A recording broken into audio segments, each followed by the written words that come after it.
T9C got the fucking juice. Silver's the new gold. Hey, Chris, this shit fire.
T9C got the fucking juice. Silver's the new gold. Hey, Chris, this shit fire.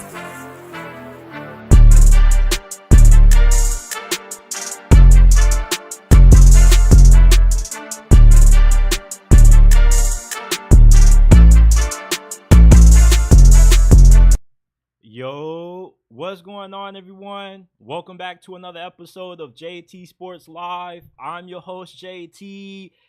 And man, week 2 was something crazy. The Houston Texans took down Caleb Williams and the Chicago Bears. Got to give my thoughts on this game because Caleb Williams was not that good. The offensive line didn't really do too much to help him out. And C.J. Stroud, he looked pretty good, but Nico Collins stole the night for me. And I also got to talk about how I'm done with Bryce Young. Okay, I've watched the 2 games that the Panthers have played so far this season, and I haven't made it through a single one because they're just unwatchable. And Bryce Young, he's unwatchable too. And I'm willing to admit that I was wrong about him. I have defended him relentlessly over these last couple of months. But after how he played today against the LA Chargers, there is no more defending him. All right, we just got to come out and admit the truth that Bryce Young may just be the biggest bust in NFL history. And yes, people, Bryce Young, he may be worse than Jamarcus Russell. I mean, it was really bad out there. And the Carolina Panthers as a whole, this year's Panthers team could go down as the worst team in NFL history. They make the 2016 Cleveland Browns look like a playoff team with how bad they look. The Jaguars, their offense is broken. The Steelers, I fell asleep watching the Steelers play in the second half against the Broncos because their offense is just unwatchable. As a Steelers fan, I just hate watching Pittsburgh's offense. And the New Orleans Saints, are they for real? Week 1, they dominated the Panthers, but the Panthers just suck.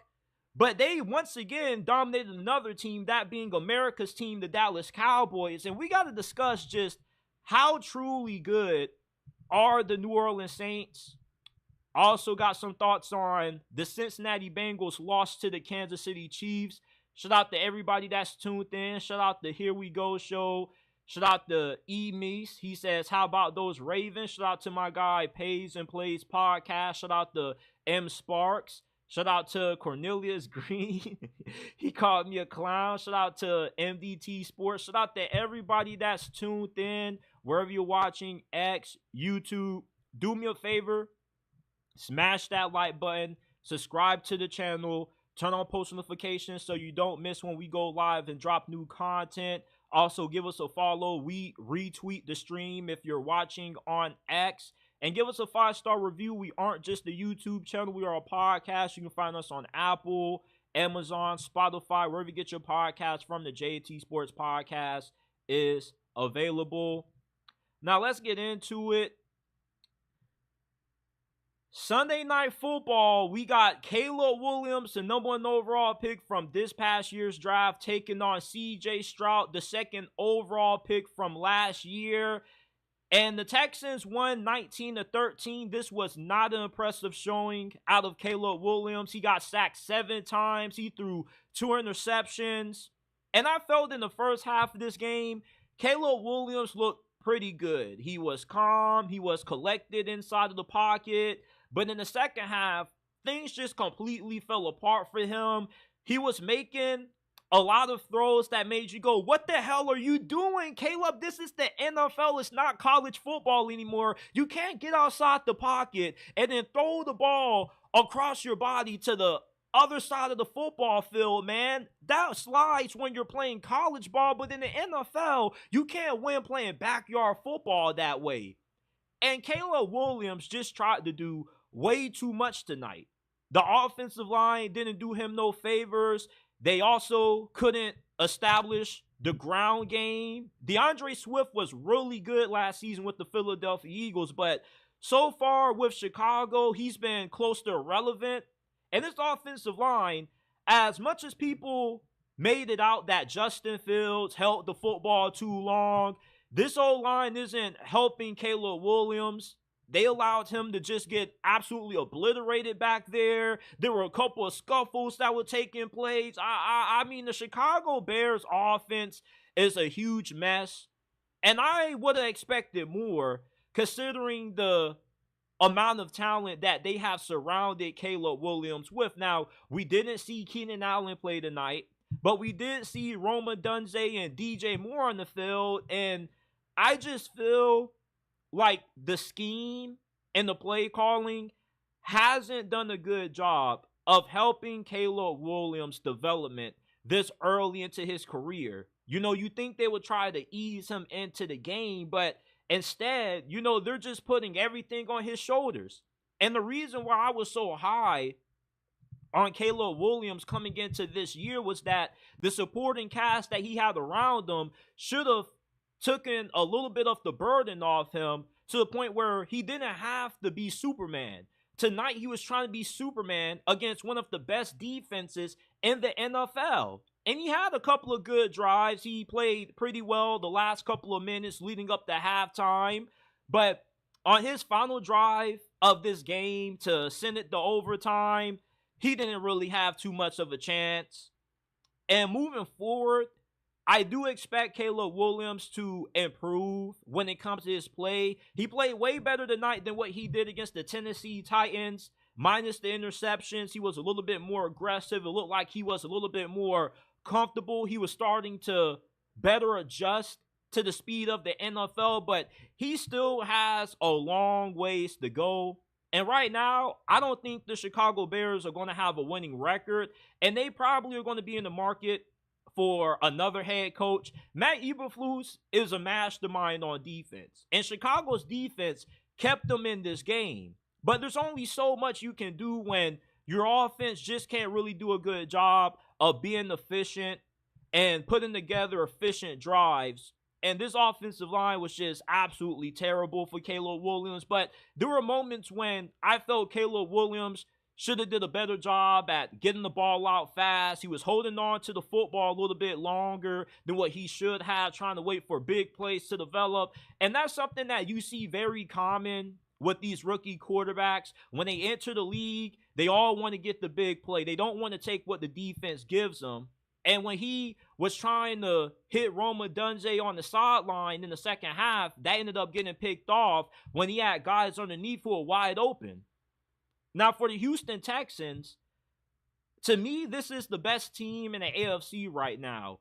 They are the most complete team in this conference. They got a great defense. You saw Derek Stingley get an interception. You saw how nasty that pass rush was tonight.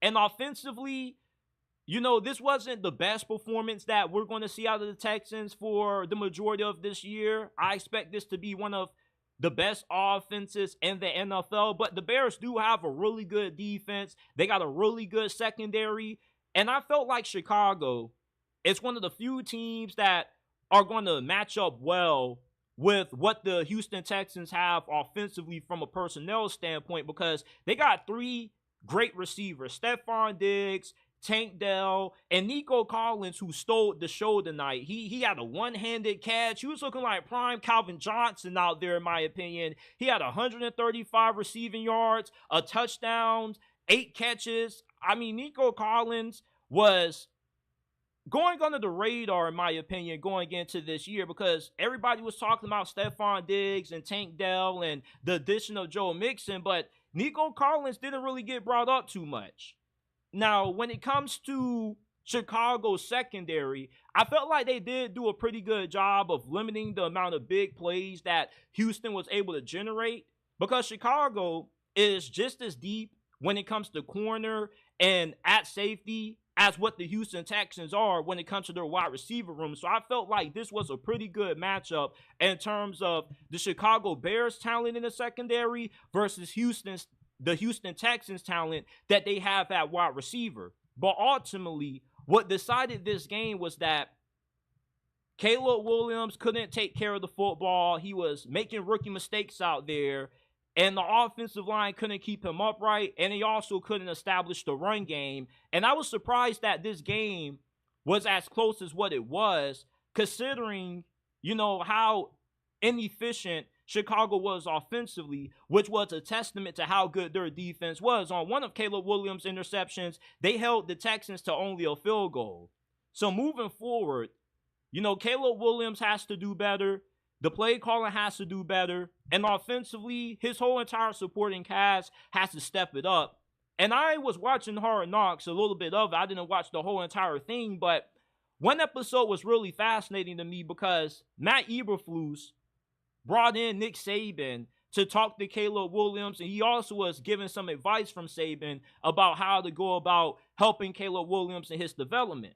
And one thing that Nick Saban told Matt Eberflus is that you always want to be around the quarterback. You always want to be talking to him. You want to be behind him in practice. When he makes a mistake, you want to pull him over to the sideline. You want to ask him what was he seeing, what was going wrong, and how he can correct that.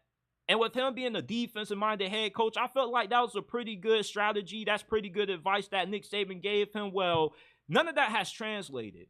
Because at the end of the day, when you have a young player like Caleb Williams that was able to get away with so much in college due to how skilled he was, you know, once you get to the NFL, there's going to be moments where you're going to have to F around and find out. And Caleb Williams had those moments tonight where, you know, the throws that he was able to make routinely in college across his body on the opposite hash, all these wild throws, you can't pull this stuff off in the NFL because these players are too athletic, too skilled, and the speed of the game is way too fast to make these kinds of plays consistently. So overall, I really believe that Caleb Williams, these first 2 weeks in the NFL, have been a massive disappointment. I was expecting way better play out of him than what we've seen so far. And I don't want to hear any Bears fans defending him, talking about how he's just a rookie, you got to give him more time. This dude was labeled a generational quarterback. He was getting compared to Patrick Mahomes. You know, when you get that generational quarterback label and you go to a situation that on paper looks good, you just expect more. You didn't have Keenan Allen, but you had DJ Moore. You had Roma Dunze. Like, I just expect better play out of Caleb Williams. And there were moments where he did look pretty good. He did look solid. And he looked better than what he did against Tennessee. But, I'm just a little bit disappointed with how his career has started out so far in the NFL, because I thought that he would be ready for the adjustment. I didn't think that we would have to go through a month or two of growing pains with Caleb Williams making the adjustment from the college level to the NFL.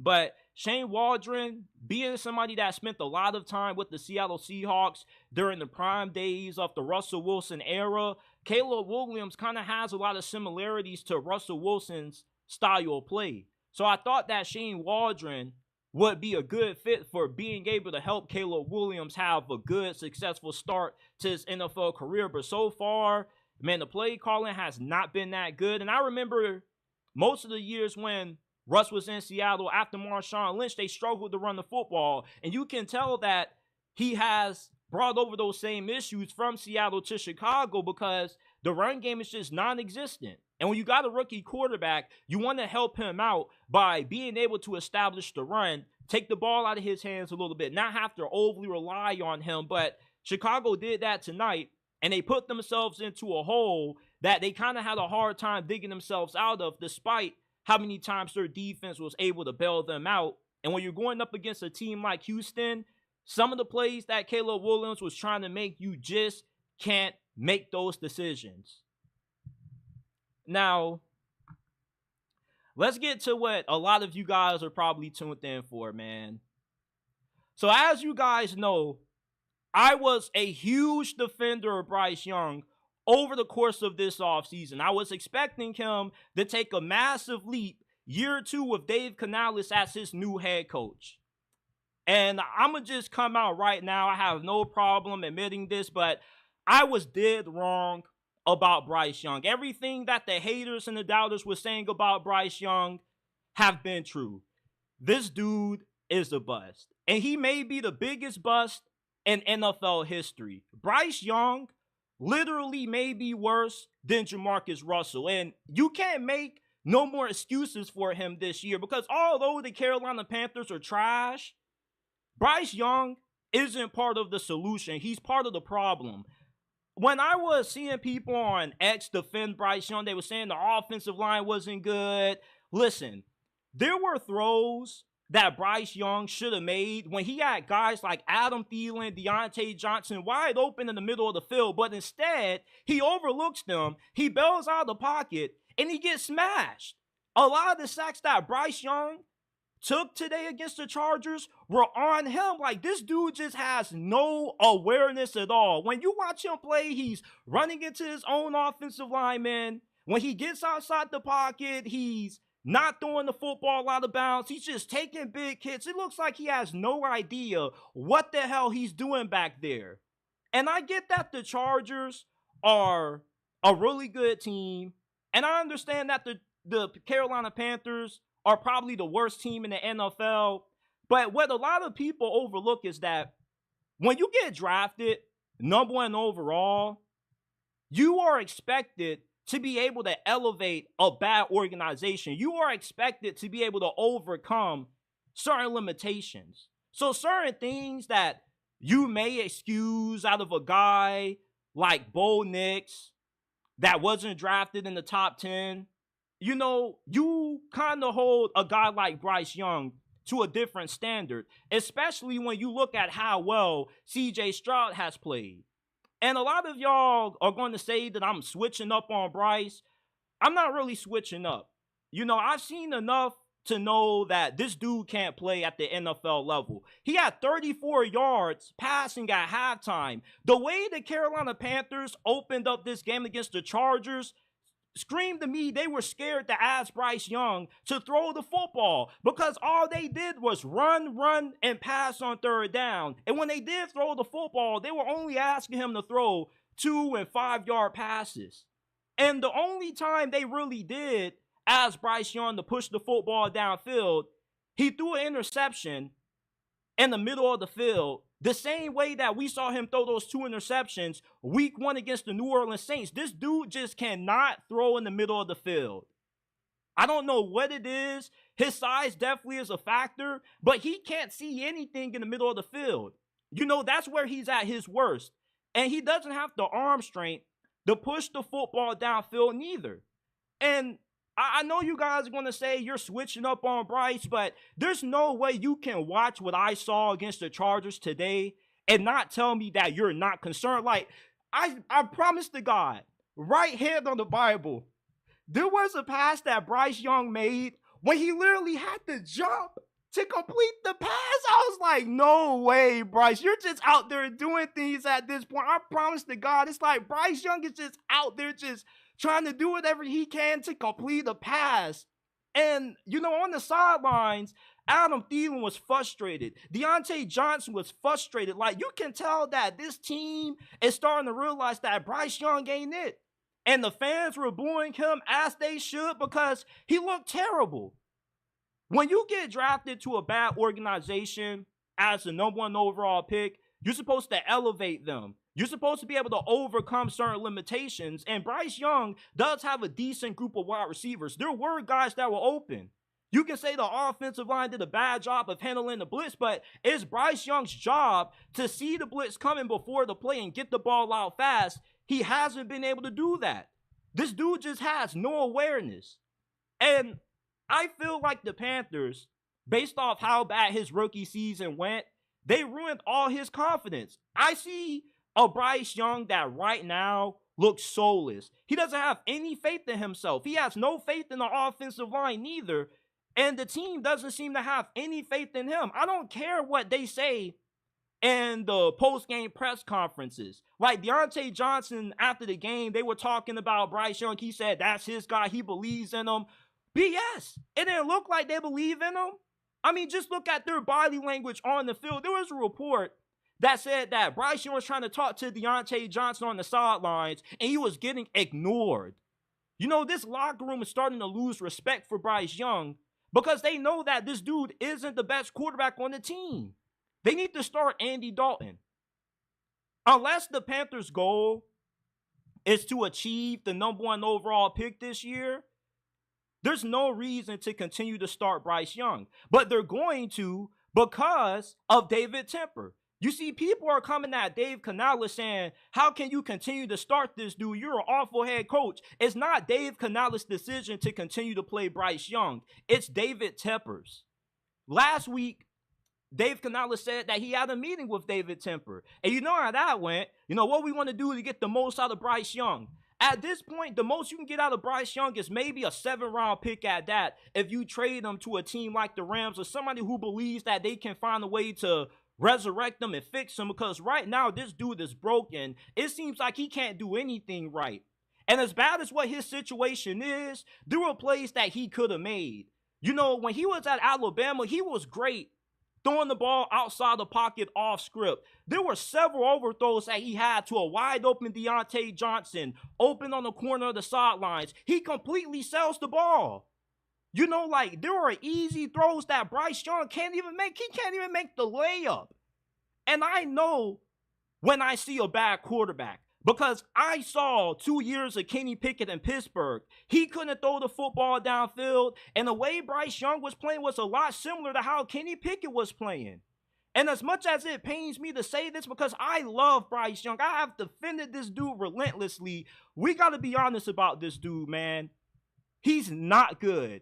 And he may be the biggest bust in NFL history. Worse than Jamarcus Russell. He couldn't even get over 100 yards passing, for crying out loud. The dude throws every pass on his damn tippy toes, man. This dude's out there throwing jump passes. He was just out there trying to do things, man. It's like I felt bad seeing Bryce Young out there. After he threw that first interception, he looked like he was about to cry, and I was about to cry with him. And it's not just his fault. Because, look, the Carolina Panthers this year are going to be worse than the 2016 Cleveland Browns. And that's saying something, because the 2016 Browns went 1-15. The Carolina Panthers may be the first team in NFL history this year. I promise to God, I'm not trying to be funny. They just might go 0-17. I don't know how you Panthers fans can watch this team consistently on a week-to-week basis without wanting to drink some bleach and off yourself. But I cannot watch an entire Carolina Panthers game. I just can't. This team sucks at everything. They need Jesus to fix this franchise, man. They need a new owner. They need a new head coach. They need a new offensive line. They need a new defense. They need a new everything down there. It's like, I was watching the Carolina Panthers today, and I was asking myself, like, JT, why am I torturing myself like this? You know, like, Bryce Young showed me that there's no reason to tune into the Panthers anymore. This team is just terrible at everything.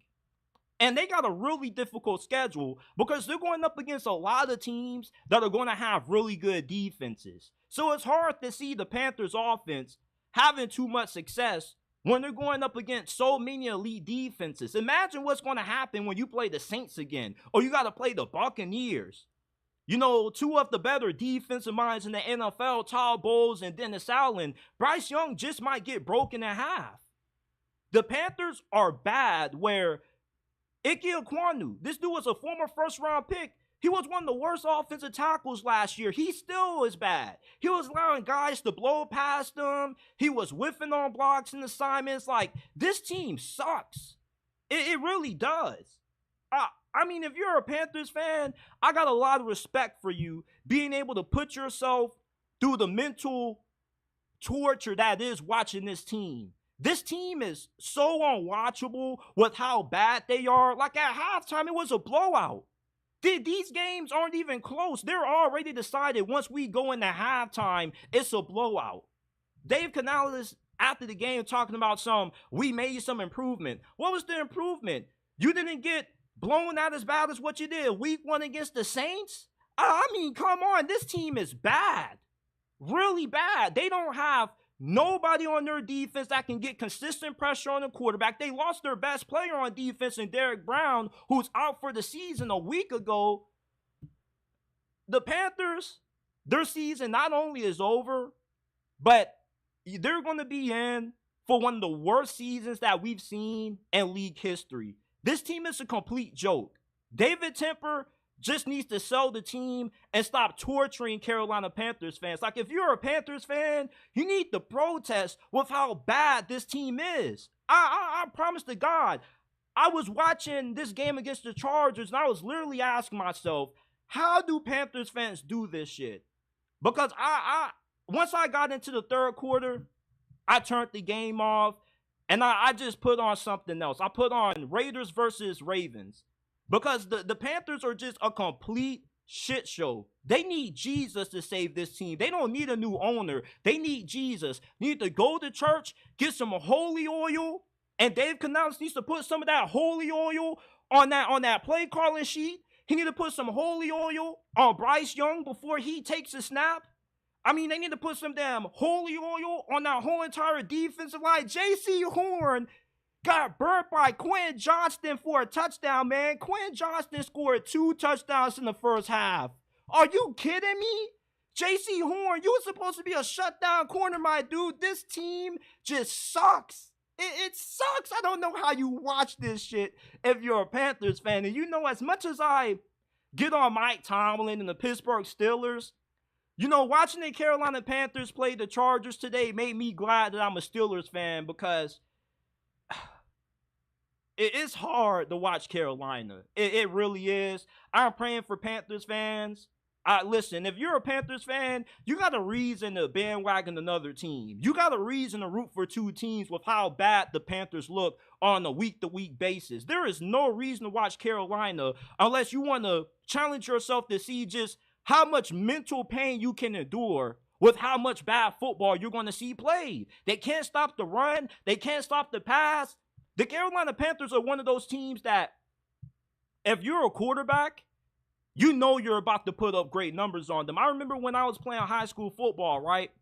There were certain teams that we knew when we played them, we were going to run it up on them. We were going to have the chance to have a lot of huddle highlights. We were going to have a lot of huddle film with how bad these teams were.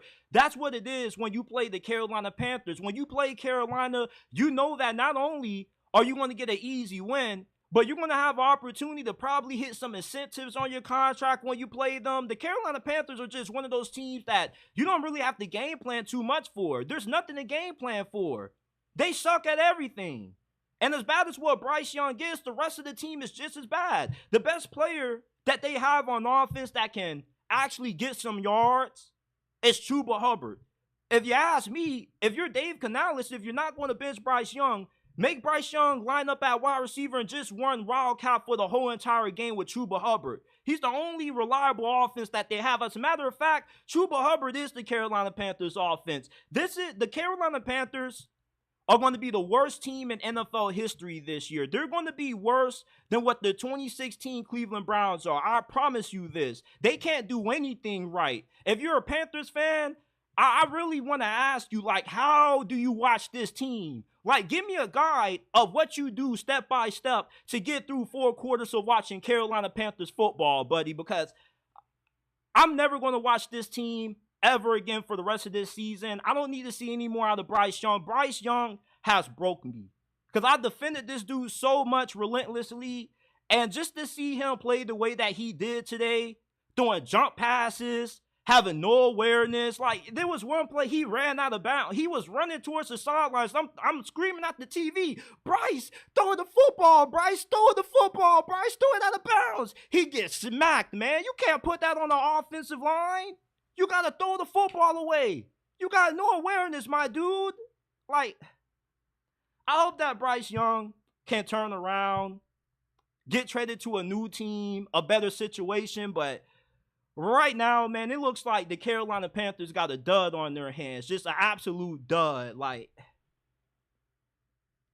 man, I just think about CJ Stroud, and I know Carolina Panthers fans, I know they get upset when they think about how they just drafted Bryce Young over CJ Stroud. Because regardless of how bad this team is, CJ Stroud, there are certain throws that he could make with the situations that Bryce Young was in today that Bryce can't make because he can't see in the middle of the field. Every time he throws in the middle of the field, it's an interception. I promise to God. The 2 interceptions that he threw against New Orleans, the interception that he threw against the Chargers, he threw the same way he did last week. It's over for Carolina. Like, they just need Jesus, prayer, and a lot of holy oil if they're going to find a way to turn this thing around. And it's crazy because I had this team winning the NFC South. Like, what the hell was I thinking? I just might have been high as hell when I picked this team to win the division. I picked this team to win the division like 2 straight years in a row, bro. Like, I'm done watching the Carolina Panthers, bro. Like, I just can't take it anymore. This team has really broken me. You feel me? I had so much optimism for what? For this team to look as bad as what they did? I wonder how they even have fans. I wonder how people even want to go to games to see this atrocity on the field. I see why tickets are so low. You got a Looney Tunes owner. You got a dud at quarterback when you could have had CJ Stroud. And you suck at everything. Shout out to Kate Rome with the $5 donation. She says, powerful JT Sports Live. I am off the Bryce hype. He is more lost and inept than ever. Good day for Still City in Seattle, though. Absolutely agree. Appreciate you with the donation. Shout out to everybody in the chat. I want to move on to this. The Jacksonville Jaguars, they lost to the Cleveland Browns 18-13, and I'm over Jacksonville. I can't watch Jacksonville play no more. And I've seen a lot of years of bad football watching the Jaguars just growing up in Duval. I remember watching the Blaine Gabbert and Chad Henne years. Y'all remember that? Those were some really dreadful years watching the Jaguars play football. But this year, it's even more disappointing to watch them when you think about the expectations that they had coming into this year. Like, people actually expected this to be somewhat of a playoff team. And right now, they don't even look like they're going to finish above 500. And the main reason why Jacksonville sucks is because their offense is broken. The play caller, whoever it is, Doug Peterson, Press Taylor, they deserve to get fired. Stop calling the plays, bro, because I don't understand why you would draft Brian Thomas Jr. in the first round only to give him 4 targets a game. Meanwhile, you got Gabe Davis getting 7 targets, and he's not that good. Brian Thomas is the best receiver on the Jaguars. Why is he not getting the most targets? The offensive line still sucks at protecting their $200 and something million investment in Trevor Lawrence. He got sacked 4 times against the Browns today. He was running for his life. And then they tried to throw the football inside of their own end zone, and of course it resulted in a safety, man. What the hell were you expecting? And Trevor Lawrence definitely can play better, but the Jaguars are just a lame duck situation on offense. This offense is completely broken. And the only way they're going to be able to fix these issues is that, for one, you need to just hand the play calling off to somebody else. Give it to the quarterback's coach, the running back's coach, the receivers coach, whoever it is. But Doug Peterson, Press Taylor, they should be banned from calling plays. They should be banned from holding a play sheet in their hands. If they hold a play sheet, they should get fined for it with how bad the play calling is. And Trevor Lawrence, as much as I love him, he is a tad bit overrated because he just has moments when you watch him when he just looks loosey-goosey with the football. It's like he's selling balls, he's skipping balls in the dirt. When guys get open, like, you don't know if he's always going to hit them in stride. He's just so erratic to watch. Trevor Lawrence is probably the most hot and cold quarterback in the NFL because he's so streaky. Sometimes when you watch him, he can get really hot throughout the game. But sometimes you watch him and he just looks ice freaking cold. Now, he's not the main issue in Jacksonville. The main problem is that Doug Peterson and Press Taylor, they got to go. And you want to know what's ironic? What got Doug Peterson fired in Philadelphia was Press Taylor. You know, the definition of insanity is to do the same thing and get the same results. Doug Peterson is about to get fired again because of the same reason why he got fired in Philadelphia. And the run game, like, Travis Etienne is more than just a running back. He also has the ability to play a little bit of slot receiver. When they drafted him, when Urban Meyer was the head coach, Urban Meyer had the idea of utilizing him out wide, similar to how the Detroit Lions used Jahmyr Gibbs. And we haven't really seen Travis Etienne used to the best of his abilities. Jacksonville just has a head coach and the OC that are freaking doofuses. And Doug Peterson won a Super Bowl before, but you see why he got fired. Doug Peterson is one of those coaches where when you fire him for the first 2 years, when you hire him, Doug Peterson, he'll light a fire under your franchise for the first year or two. But then once you get to year 3, you peak, and then you end up regressing. And that's what the Jaguars are doing right now. They're regressing. And even though it's early into the season, I already know how this thing is about to go. This isn't an early season overreaction to Jacksonville because I know that a lot of these issues are not going to change because these are the same issues that we've seen with the Jaguars the last 2 seasons. As much as I love Trevor Lawrence, he is the best thing that's happened to Jacksonville since ever. He's the only reason why there's hope for the Jacksonville Jaguars, and he's the main reason why a new stadium is being built. But Sean Khan believes that this is a team that is good enough to win this year. And he felt like this was the best team the Jaguars have ever had. So, of course, if they end up missing the playoffs, Doug Peterson is going to get fired. And I would love to see them hire Ben Johnson or an offensive-minded coach like the New Orleans Saints OC, Clint Kubiak. Maybe he could get the most out of Trevor Lawrence, but Trevor Lawrence is way too talented to play the way that he has these first couple of weeks into this year, man. And, you know, the play calling isn't utilizing the personnel right. They got the wrong dudes leading the team in targets. Like, just give Brian Thomas the ball every single play. He should be getting like 10, 15 targets a game. Like Malik Neighbors. The Giants literally just spam him the football. Spam Brian Thomas the football. Every time he has opportunity to make a play, he comes down with it. Like, the Jaguars are just a really frustrating watch, man. Really frustrating. Now, I saw somebody in the comments ask me my thoughts on the Chargers. I'm trying to find it. It was, I forgot who it was. I'm trying to find you. It was my guy, Joseph Miranda. When I watch the Los Angeles Chargers play, I see a different football team that I've never seen before in all my years being an NFL fan. The Chargers now have a winning brand of football that isn't, oh, let's just ask Justin Herbert to win us games. They can run the football at will. J.K. Dobbins, without a doubt, is the runaway leader for comeback player of the year. Like, his first couple of seasons in the league, he's dealt with nothing but injuries on top of injuries. So to see this brother out there just dominating, having like 120 plus yard performances is really impressive. This dude is a dynamic running back, and I remember watching him at Ohio State. Like, I loved his game. He's great after contact. He's one of those running backs where when you tackle him, he never gets down off initial contact. It's like he's always falling forward for extra yards when he gets the ball in his hands. And another thing that I love about J.K. Dobbins is that he has exceptional vision. You know, he has a good idea for how the blocks are going to develop, being able to see the holes, knowing when to bounce it outside, knowing when to kick it inside. I love watching the Chargers play with Jim Harbaugh as their head coach. And I just love Jim Harbaugh's personality. This is my favorite football coach of all time. Like, he just loves the game.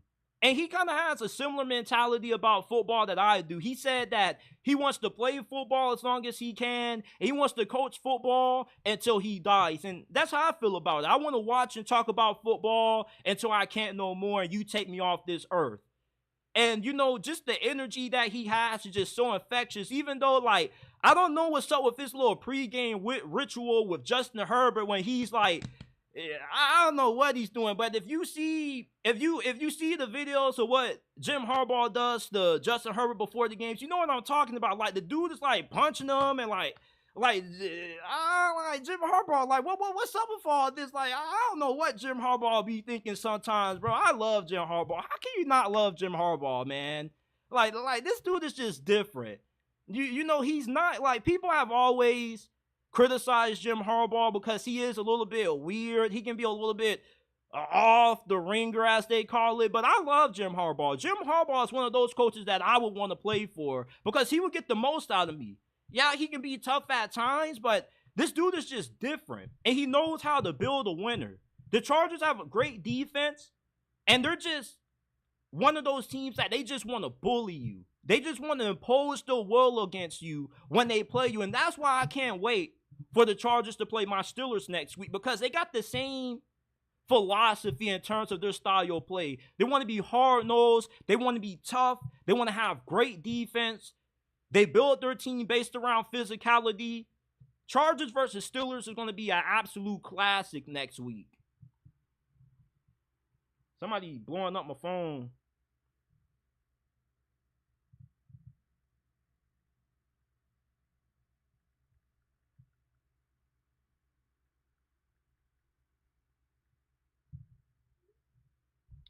All right, man. So I can't be on here for too long. I ain't going to have no call-in show because I am stepping out in a little bit. So I got a few more things I want to get up out my chest or off my chest before I leave up out of here. If you haven't already, smash that like button if you want to join this episode. I want to talk about the Pittsburgh Steelers. It's a new season, and the Steelers' offense is still unwatchable. Yeah, they got the win against the Denver Broncos, 13-6, and they're 2-0, but I'm still really disappointed with what I'm seeing out of this offense. This is the fourth straight year where this offense, it's a dogfight for them to get 20 points on the board, man. Like, I swear on everything, I fell asleep watching this Steelers-Broncos game, and I woke up and the Steelers still had 13 damn points on the board, man. Like, you can't blame the Steelers' offensive struggles all on Justin Fields, because anytime he made a big throw to George Pickens, it was a penalty that got negated. This dude threw a beautiful 51-yard dime. I'm talking about rolling outside the pocket to his right. He just floats that thing up to George Pickens. Oh, I'm talking about, ooh, I see you, Justin Fields. You know Russell Wilson ain't making no throw like that. I was ready to go crazy over Justin Fields. Next thing you know, it's a penalty that has to negate the play. And then Broderick Jones gets pulled over to the sideline, and Mike Tomlin ends up benching him. And I'm just looking at the whole offensive line. I was saying, you know, I get that it's inexperienced. When you got a lot of rookies, especially when you got a rookie center, you're going to have a lot of inconsistent play. But at the same time, though, you know, like, you can't be Broderick Jones and committing all these crazy penalties. I think there were like 2 or 3 penalties on him alone. And Mike Tomlin, you're pulling him to the side. Why don't you just play him at left tackle, his natural position? He's not a right tackle. For the love of God, put him at left tackle. And have the Fanu dude who you drafted out of Washington playing right tackle. That's where Broderick Jones is at his best.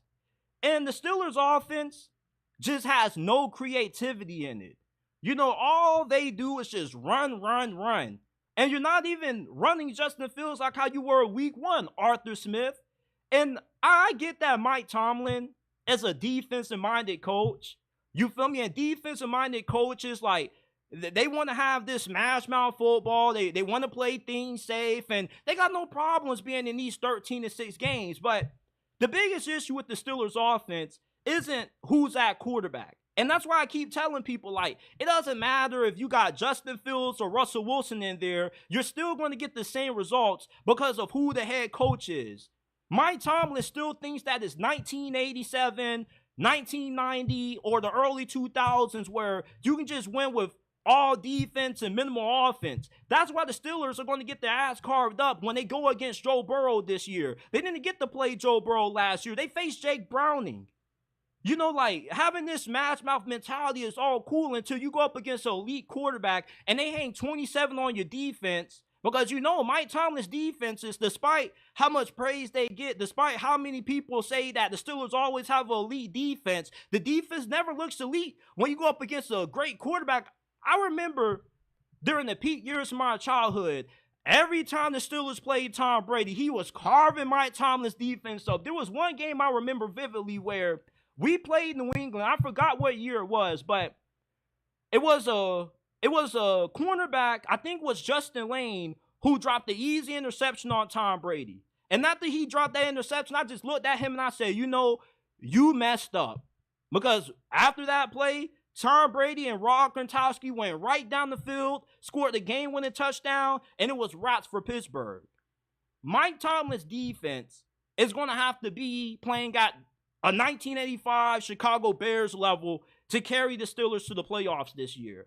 And even if you put Russell Wilson at quarterback, I still don't think too much is going to change because the philosophy of this team is built around defense and running the football. And Russell Wilson, unless this dude goes out there and he's looking like the second coming of Joe Montana, I really don't see the Steelers as a playoff team. And I didn't even have them being a playoff team with Justin Fields, despite how much I love Justin. And I'm really not political about this. I really just want to see the best quarterback play. But why can't the Steelers just get an elite quarterback? Like, we went from Big Ben, a first ballot Hall of Famer, to now settling for used car parts. You know, we got to settle for another man's trash. You know the old saying, another man's trash is another man's treasure. So we got to settle for Russell Wilson, who got cut for a record cap hit by the Broncos. We got to settle for Justin Fields, a dude who got replaced for Caleb Williams. Like, Mike Tomlin is not the head coach who can get the most out of the quarterback position. That's an offensive-minded coach, like a Kevin Stefanski or like a Kyle Shanahan. You know, if we had an offensive-minded head coach, this offense will look way better than what it looks, despite not having the best quarterback play. You know, if you had Kyle Shanahan as the head coach for the Steelers right now, and he was coaching up Justin Fields or Russell, this offense will look better.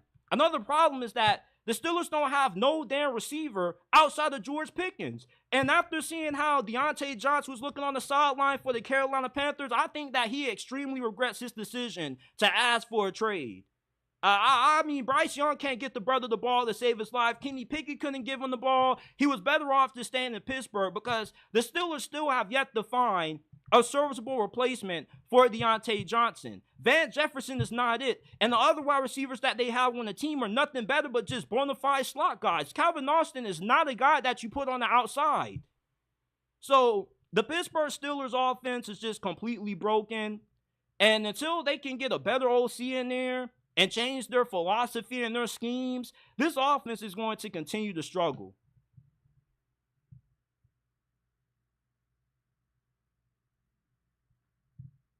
So, all right, I got time for one more thing. Oh, we making good progress, actually. Well, I got two more things I want to talk about. The Cincinnati Bengals fell to the Kansas City Chiefs 26-25, and a lot of Bengals fans are trying to put this loss on the refs for the controversial pass interference call that set Kansas City up to get the game-winning field goal. But here's the thing. You know when you play Kansas City, you can't allow Patrick Mahomes, despite how bad he may play, to have the opportunity to win the game, because some way, somehow, he's going to find a way to walk away with the victory, even if he doesn't play his best game. And the Cincinnati Bengals had the lead going into the fourth quarter of this game. And then once we got into the final 15 minutes, they just completely fell apart. This was a huge meltdown that Cincinnati had against Kansas City. First of all, you had the Joe Burrow fumble, which led to a scoop and score. Kansas City ends up taking a 23-22 lead. And this was right after you just got a crazy interception. It was like a one-hand interception by Cam Taylor-Britt, an incredible play. And then you get an unsportsmanlike conduct penalty on Jamar Chase because he's going at the refs. I guess they didn't call the hip drop tackle, which they aren't calling that. For as much emphasis as they were putting on player safety, you think they would be calling that, but I've yet to see a penalty called on any hip drop tackle. So then you also have the fact that Cincinnati couldn't seal this win. And you know when you play the Cincinnati Bengals, well, when you play Kansas City, you have to be able to put this team away in the fourth quarter. You have to leave no doubts that they have no chance, not even a 0.2% chance to win the game. And Cincinnati was unable to put the Chiefs away. And that's why the Chiefs are walking away 2-0 and Cincinnati is 0-2. Now, Cincinnati is going to be able to bounce back from this because they always get out the slow starts. It doesn't matter how tough their schedule is. They're one of those teams that they get better as they progress throughout the season. And you want to play your best football all throughout the year. But ideally, as long as you're playing your best football around Thanksgiving and going into December, early January, those are the months that count the most, because that's when the contenders separate themselves from the pretenders, and that's when everybody who's trying to make that late playoff push starts putting their foot to the pedal, their foot on the gas. And Joe Burrow has always showed us that despite how slow of a start he may get out to the season, he always ends up playing high-level football once we get into the final weeks of the regular season.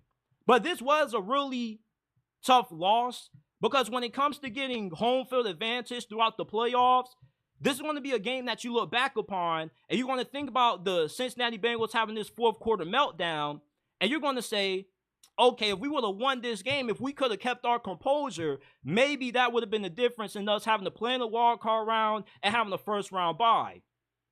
The Cincinnati Bengals, I'm not worried about them in terms of if they're going to be able to bounce back because they're playing the Browns, they're playing Pittsburgh, and they're playing the Baltimore Ravens team that right now, they got a huge reality check from the Las Vegas Raiders. That offensive line is a mess. I love Cincinnati's chances to win the AFC North. They were my preseason pick to win this division. So I'm not worried about this loss too much. But, you know, like, they just completely fumbled the opportunity to beat Kansas City because they just melted in the final 15 minutes. They lost their composure. Like, you got Zach Taylor who has to bring Jamar Chase to the sideline, try to calm him down. Like, you know when you play Kansas City, you got to keep your head in the game. You lose the game, not just on the field with Kansas City, but you lose the mental game, man, because you can't check out. Like when the Ravens played Kansas City in the AFC Championship, when Lamar threw that interception and he threw his helmet on the sideline, it was over. You can't tap out against Kansas City. You can't get frustrated because this is what comes with playing the Chiefs. You know that the Zebras are always going to have a few calls that go their way, but you can't say the refs rigged this game for Kansas City. Because right before they got that controversial pass interference penalty, you know what happened before that? They had illegal hands to the face on their left tackle, which set them back. They were on a fourth down and impossible, and they still got it. You know, you can't allow Patrick Mahomes to win the game. There were situations when Cincinnati was settling for field goals when they should have been trying to score touchdowns. And that's why it's so difficult to beat Kansas City, especially when you have to play them on the road in the tough environment that is Arrowhead. Now, the final thing I want to talk about before I get up on out of here, not going to be taking any phone calls tonight because I do have somewhere to go. Are the New Orleans Saints for real?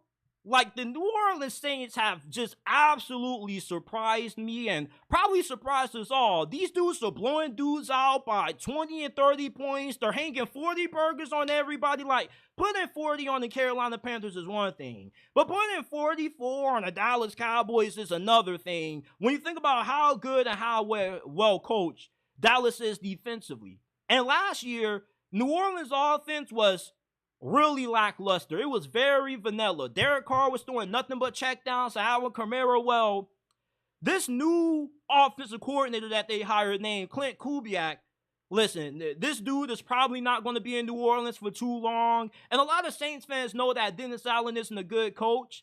But if you can hire a great offensive coordinator, if you're a defensive-minded coach, you know, you can have a lot of success.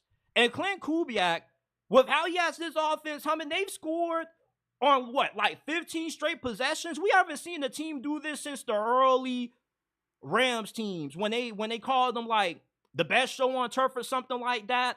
And the New Orleans Saints, from a talent standpoint, they're really good. They got a really good group of wide receivers. Derek Carr is a pretty decent quarterback. I thought he was going to regress. Well, I was wrong about that. This Clint Kubiak dude is about to get as much juice as possible out of Derek Carr. And you can't tell me right now that Derek Carr and Alvin Kamara don't look like MVP candidates right now.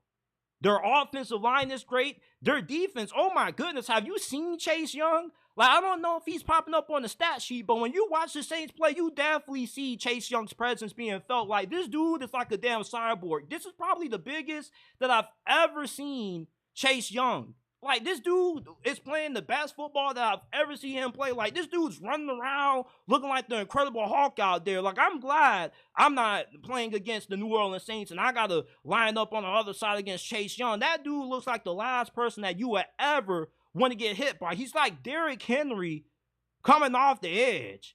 I mean, holy crap. And we already knew that the Saints were going to have a good defense. Dennis Allen, to his credit, is one of the best defensive minds in the league. But if they can have a top 5 offense to go along with an elite defense, this is a scary team. And I'm not saying they're going to be a Super Bowl team because it is way too early into the season to say that. We've seen a lot of epic second half season collapses.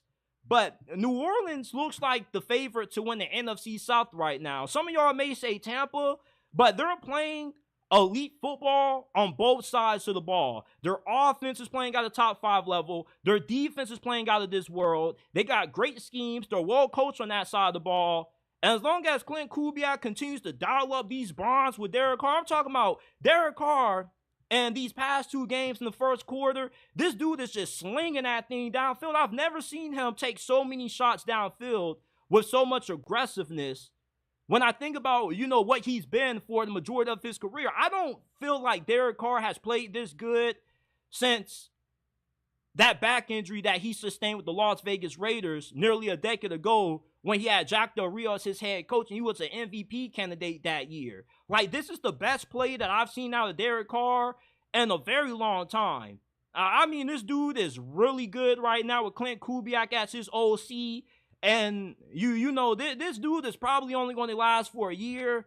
And then Dennis Allen's going to have to find another good offensive coordinator. If not, he's going to get fired. But this reminds me a lot like what happened with the Tampa Bay Buccaneers last year. Everybody thought they weren't going to be that good. Todd Bowles was in over his head. He was going to get fired. But he made a great hire with Dave Canales. And it worked out because Tampa Bay ended up having a good season, winning the division, having a playoff win. And that's why I can see the Saints being a playoff team this year. So this is it for this episode of JT Sports Live. I got to dip because I got somewhere I got to go, but I appreciate you guys for tuning in. I will be live later today. Hopefully, if I'm able to get all these videos up in time. But if not, I'll definitely be live Tuesday, Wednesday. So make sure that you smash that like button.